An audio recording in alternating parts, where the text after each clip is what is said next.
ఒకసారి డయాబెటీస్ వచ్చింది అని అంటే వాళ్ళకి నంబర్ ఆఫ్ టాబ్లెట్స్ పెరుగుతూ ఉంటాయి, వాటి వల్ల సైడ్ ఎఫెక్ట్స్ పెరుగుతూ ఉంటాయి. కానీ గ్లూకోజ్ కంట్రోల్ అయితే సరిగా ఉండదు. ఈ గ్లూకోజ్ పెరగడం వల్ల మళ్ళీ ఇన్సులిన్ కూడా సమర్థవంతంగా పనిచేయదు. ఇలా పెరుగుతూ పోతే వాళ్ళకి ఏమొస్తుందంటే అలసట వస్తుంది, టైర్డ్నెస్ వస్తుంది, మళ్ళీ మజిల్ తగ్గుతుంది. సో ఇదంతా ఒక విషియస్ సైకిల్ అన్నమాట.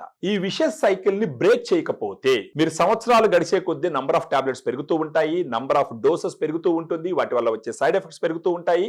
ఈ విషియస్ సైకిల్ ని బ్రేక్ చేయడానికి ఉపయోగపడేటటువంటి ప్రోడక్ట్ మీరు చూసినారంటే డాగ్రాండ్ సప్లిమెంట్. ఇది బ్యాలెన్స్డ్ డయాబెటిక్ సప్లిమెంట్ అన్నమాట.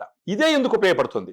డాగ్రాండ్ లో 5 రకాలైనటువంటి ప్రోటీన్లు ఉంటాయి. Whey, casein, soya, brown rice, green pea, 5 రకాల సోర్సెస్ నుంచి తీసుకున్నటువంటి ప్రోటీన్ డయాబెటీస్ పేషెంట్స్ కి మజిల్ పెరగడానికి ఉపయోగపడుతుంది. దీనివల్ల ఏమవుతుంది, రోజంతా వాళ్ళు ఎనర్జెటిక్ గా ఉంటారు. సో దీన్ని ఎలా వాడాలా అనేటప్పటికీ రోజుకి 2 సార్లు వాడొచ్చు. దాంట్లో ఒక స్కూప్ ఉంటుంది, లెవెల్డ్ స్కూప్ 120 ml వాటర్ లో కలుపుకొని మిక్స్ చేసుకొని మార్నింగ్ బ్రేక్ఫాస్ట్ కన్నా ఒక హాఫ్ అన్ అవర్ 45 minutes కు ముందు ఒకసారి తీసుకోవచ్చు.